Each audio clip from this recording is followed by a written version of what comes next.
आदि में वचन था और वचन परमेश्वर के साथ था और वचन परमेश्वर था। यही आदि में परमेश्वर के साथ था। सब कुछ उसी के द्वारा उत्पन्न हुआ और जो कुछ उत्पन्न हुआ है उसमें से कोई भी वस्तु और वचन देहधारी हुआ और अनुग्रह और सच्चाई से परिपूर्ण होकर हमारे बीच में डेरा किया और हमने उसकी ऐसी महिमा देखी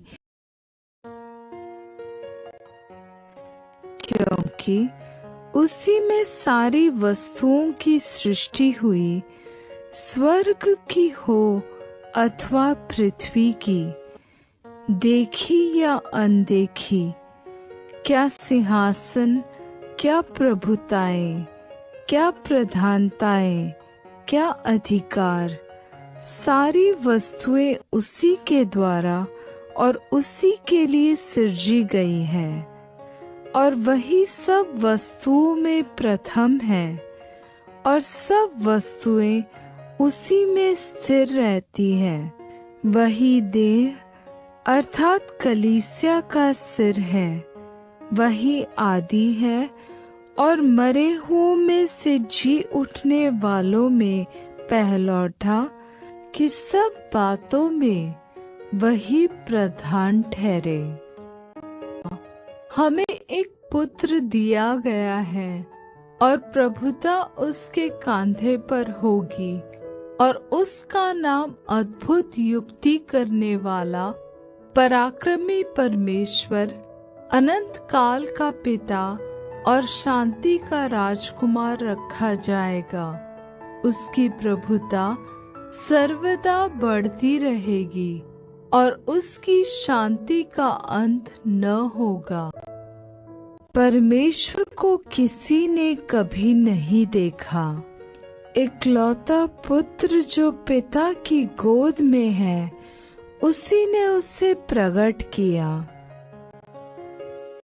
हे सेनाओं के यहोवा, हे करूबों पर विराजमान इस्राएल के परमेश्वर, पृथ्वी के सब राज्यों के ऊपर केवल तू ही परमेश्वर है।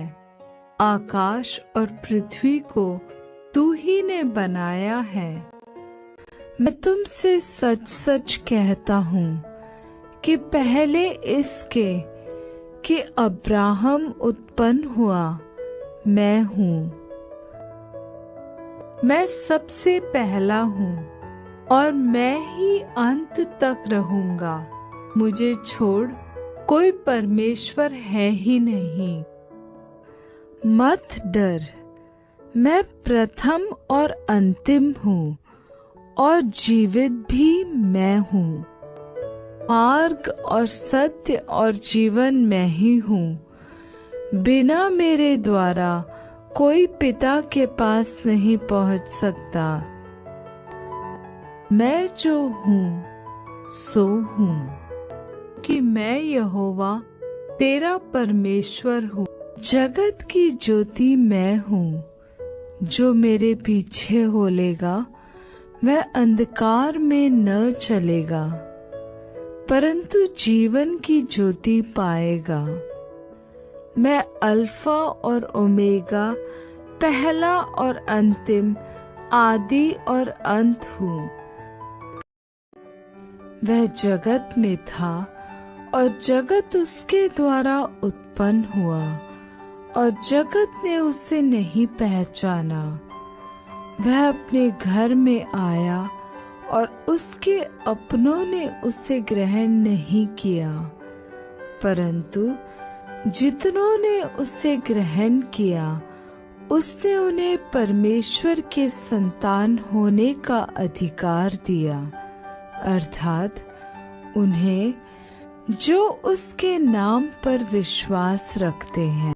परमेश्वर यहोवा अनादि काल से अनंत काल तक धन्य है और सारी प्रजा कहे आमीन।